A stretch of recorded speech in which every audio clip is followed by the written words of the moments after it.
তাহলে subject verb agreement এটার পরের লেসনে আমরা যে জিনিসটা শিখব, জয়েন্ট কিছু সাবজেক্ট আছে তাদের ক্ষেত্রে আমরা কিভাবে ট্রিট করব। জয়েন্ট সাবজেক্ট বলতে একাধিক সাবজেক্ট যদি একই সেন্টেন্সে থাকে, তারা যুক্ত অবস্থায় থাকে, সেই সাবজেক্টগুলো সবসময় প্লুরালের মতো বিহেভ করে।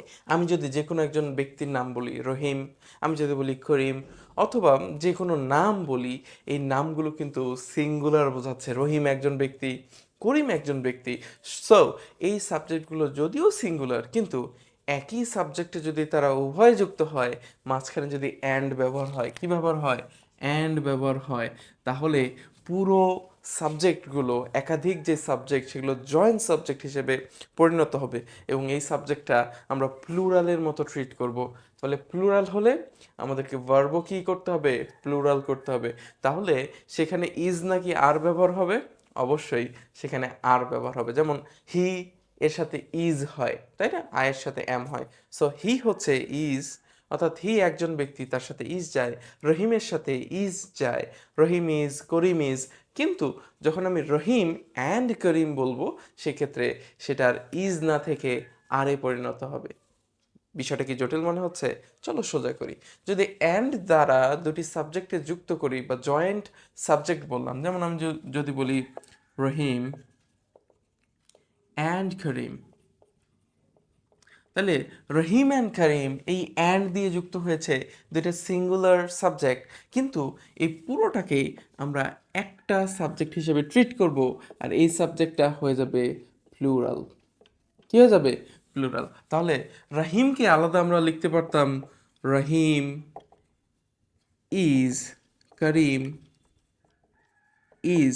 কিন্তু যখন আমি অ্যান্ড দিয়ে তাদেরকে যুক্ত করছি, তখন আমরা আর ইজ ব্যবহার না করে আর ব্যবহার করতে হবে, অর্থাৎ পুরোটাকেই একটা সাবজেক্ট হিসেবে কনসিডার করব এবং সাবজেক্টটা হবে প্লুরাল। তখন আমি সেন্টেন্সটা এভাবে মেক করতে পারবো, রহিম অ্যান্ড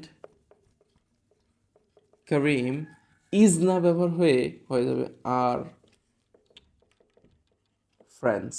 ওকে, সো এখানে আর আসলো কেন? কারণ তাকে আমরা প্লুরালের মতো ট্রিট করছি। ওকে, আরেকটা কি হতে পারে? টি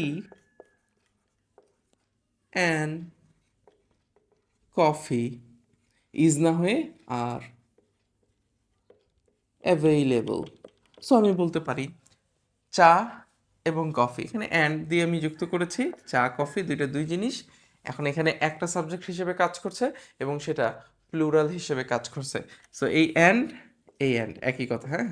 সো কখনো যদি এই অ্যান্ডের ফাংশন আসে যেখানে আলাদা সাবজেক্টগুলো অ্যান্ড দ্বারা যুক্ত, সো সেখানে আমরা সেটাকে প্লুরাল হিসেবে ট্রিট করব, আর সেখানে ইজ ব্যবহার না করে আর ব্যবহার করব, অর্থাৎ প্লুরালের মতো ভার্ব ব্যবহার করব। ওকে, এখন চলো আমরা কিছু ইনডিফিনিট প্রোনাউন দেখি, যেই প্রোনাউনগুলো সবসময় তাদের সাথে সিঙ্গুলার ভার্বকে রাখতে চায়। সেই প্রোনাউনগুলো বা ওয়ার্ডগুলো যদি কোনো একটি সেন্টেন্সে আমরা দেখতে পারি, তাহলে অবশ্যই সেখানে আমরা সিঙ্গুলার ভার্ব ব্যবহার করব। কি কি হতে পারে সেই প্রোনাউনগুলো? Everyone, everyone. এমন হতে পারে সামওয়ান, সামওয়ান। হতে পারে নো বডি, নো বডি। ঠিক আছে, হতে পারে ইচ, প্রত্যেকে, তাই না? Each, each. হতে পারে এনি ওয়ান, এনি ওয়ান। তাহলে আমি কি বললাম? এই যে আমাদের কাছে কিছু ইনডিফিনিট প্রোনাউন আছে, এই প্রোনাউনগুলো তাদের সাথে সবসময় সিঙ্গুলার ভার্ব ব্যবহার করতে চুক্তিবদ্ধ। তাহলে এভরিওয়ান সকলে, সামওয়ান কিছু, সামওয়ান কেউ একজন, নো বডি কেউ না, ইচ প্রত্যেকে, এনিওয়ান যে কোনো একজন। সো এরকম কিছু ওয়ার্ড আছে, তাদের সাথে সবসময় আমরা কি ব্যবহার করব? Singular verb. যেমন আমি যদি একটা সেন্টেন্স মেক করি এভরিওয়ান দিয়ে, তাহলে এমন হবে, এভরিওয়ান ইজ হ্যাপি।